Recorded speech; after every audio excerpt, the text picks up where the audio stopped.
Hi guys, so this is going to be a story time really fast because this literally just happened to me like half an hour ago, I was just locked out of my apartment I was just locked out of my apartment for the past 3 hours, and I'm just feeling very gratuitous to my neighbors, who in the almost 2 years that I've lived in this apartment complex, I actually have not gotten to know.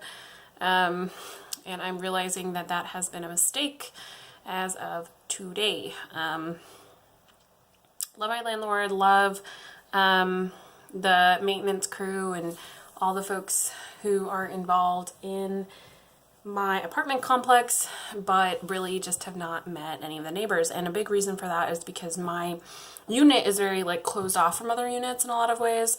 It has its own separate front door, and the back door as well, the back door enters into the laundry room. It's the only unit of its kind like that in the building where it enters into the laundry room. That's because it is a garden level unit, so it can, enter into the laundry room. Anyway, I'm giving this description of my apartment layout because it is integral to the story. So I went to the gym. I was just talking about in my last video, like I'm wearing gym clothes. Like I was just talking about in the last video that the importance of me going to the gym for my mood regulation. So me talking about it made me be like, okay, you really need to do it today. So I went to the gym. When I got back, I was in like a good headspace for doing additional physical work and chores and that kind of a thing, which I'm not always great at being on top of. So I was like, okay, let me stay on top of this. Let me do some laundry.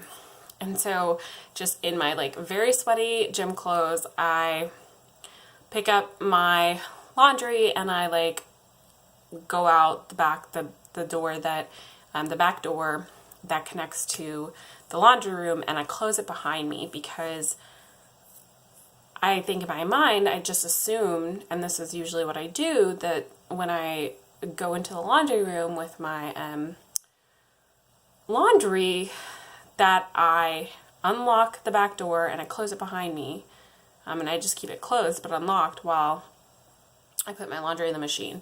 But I hear a click when I close the door behind me, and I was like, wait, what? And so then I like turned around and I like tried jiggling open the door, and the door is locked. And I'm like, wait, what? Like, how did I do that? Like, how did I like open the door and then lock it from behind and then close it? Like, why would I do that to myself? But I mean, I guess that's what I did. I don't know if it was like an automatic, thing that you do when you leave a door. And I did that with my front door. I lock it from behind when I leave. And so I think it was just an automatic response. And so I was like, okay, so I'm wearing my sweaty gym clothes and I have this basket of laundry. So I put the laundry in the laundry machine and I turn it on, and I'm like running through options in my head. I don't have my phone, a computer, a wallet, anything. I don't know my landlord's number off the top of my head, so I was thinking if I like walk to a local store or bar or something, like I wouldn't be able to call.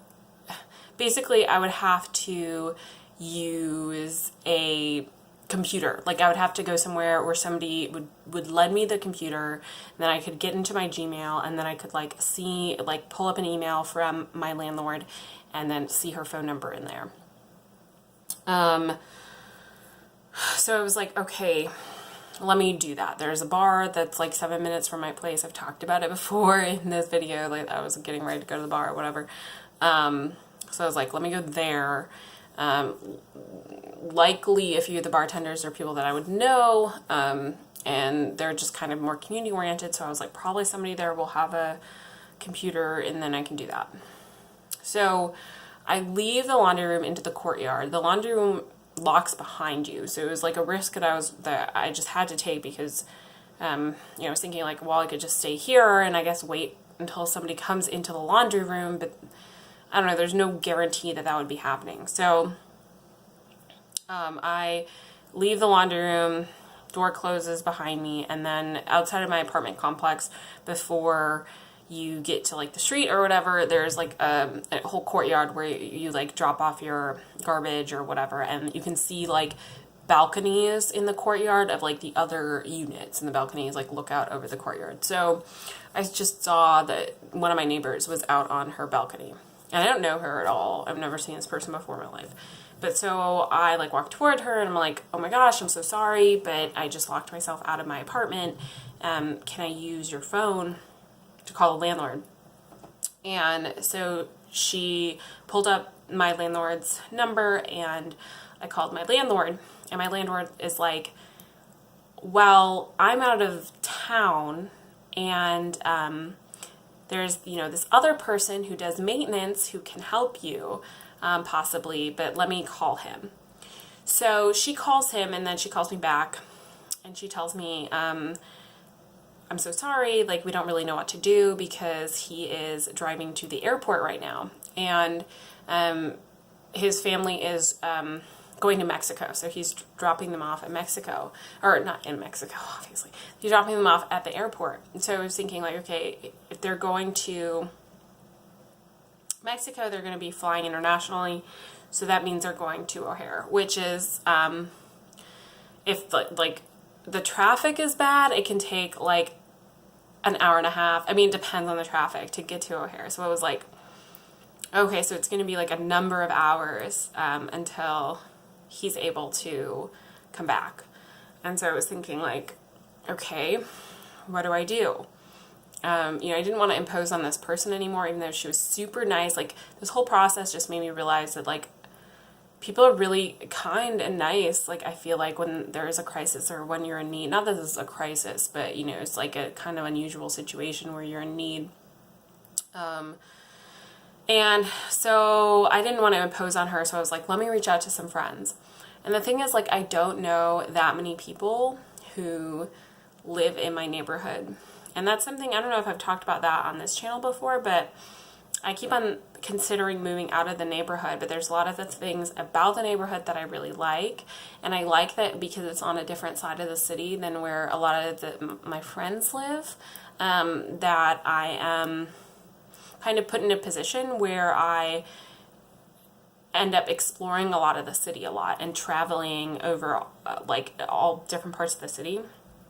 And I like that because I think like Chicago's really big, but like it's really easy to just travel the same like 5-block radius and like not hang out with anyone else.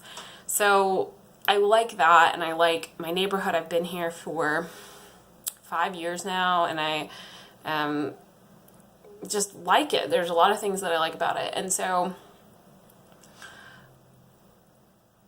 but I was, you know, thinking like, man, I only know like 3 or 4 people who live in my neighborhood. And so I try to log into Gmail. I like borrow her computer, my neighbor's computer, and I try to log into Gmail, but I can't because there's a new security feature that you have to have your phone if you're going to log into like a new computer or device in Gmail. It's like connected to your phone. You have to verify on your phone that it's you.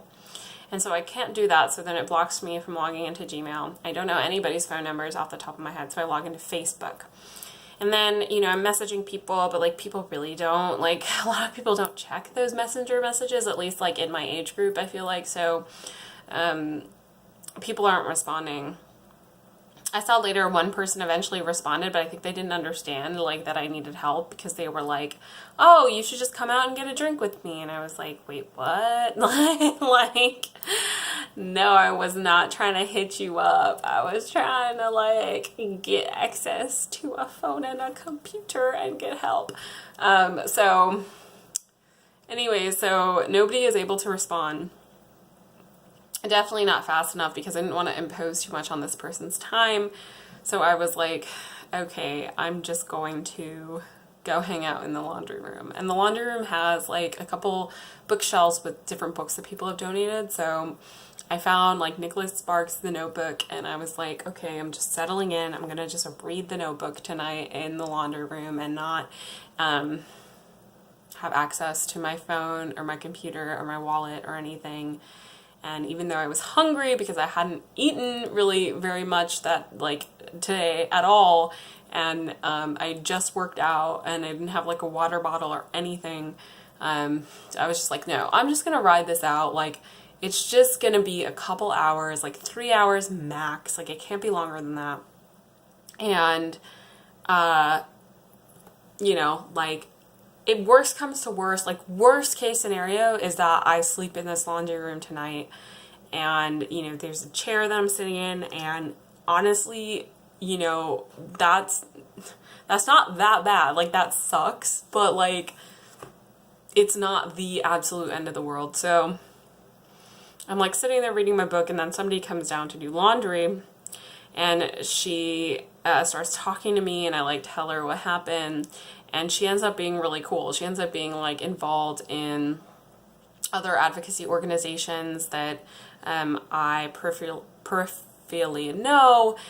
She knows people that I know, and I like grab her number because I'm like, or I give her my number because I was like, oh my gosh, like, I need to do a better job of knowing people, because if, you know, if I actually knew my neighbors and I knew where they lived, I could have just gone up, you know, to one of their apartments and, you know, hung out in their apartment or whatever, and felt like I belonged. You know, if I was like friends with one of them, I wouldn't be feeling so unsettled and unsafe, and like, I mean, not unsafe, but just like really nervous, like wondering, you know, when I was going to be let back into my apartment, if I had a place to go and like a potential couch to crash on or whatnot.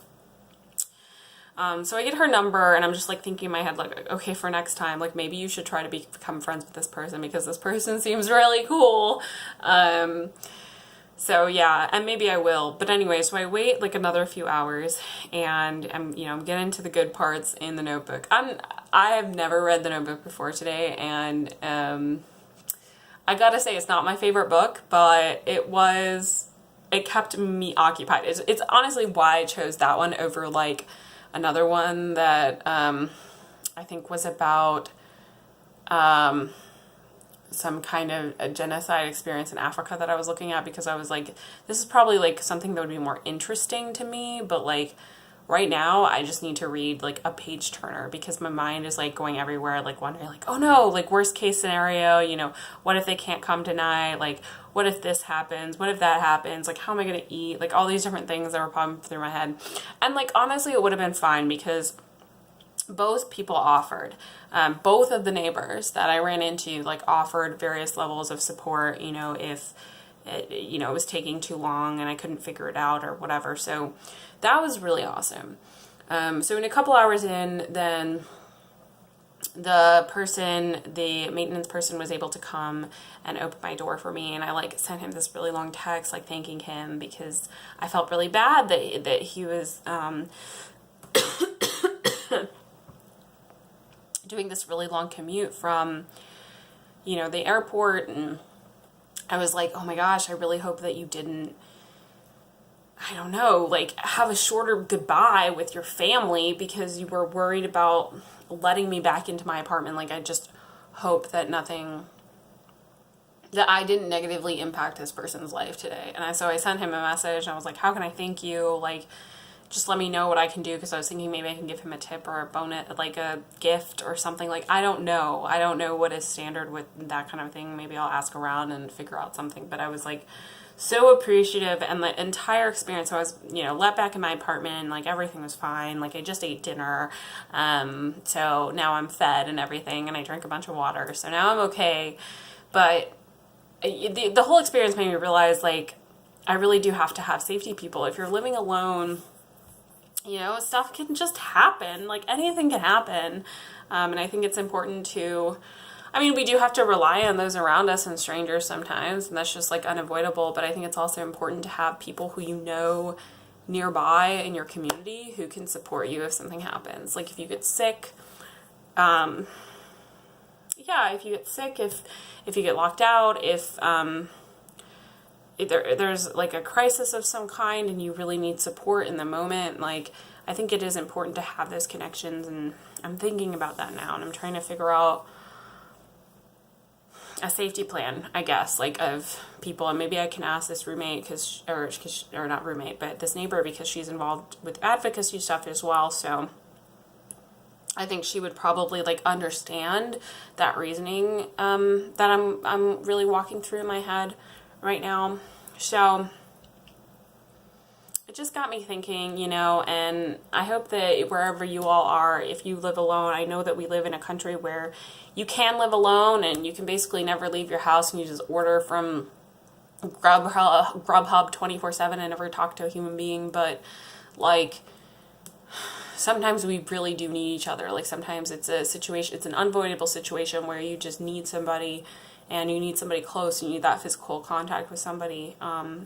So what I learned today is like that I'm gonna have to figure out how to foster that better, and I hope that you have avenues in which you can foster that, because I think it's just really important. Like my situation today was obviously like a somewhat small situation. It wasn't that big of a deal, but there can definitely be big deals, and life is unexpected, and we just don't know. You know, we just don't know. So anyway, just thought I would put that out there, and thanks for listening to my story, and I hope you have a good rest of your day. Good night, guys.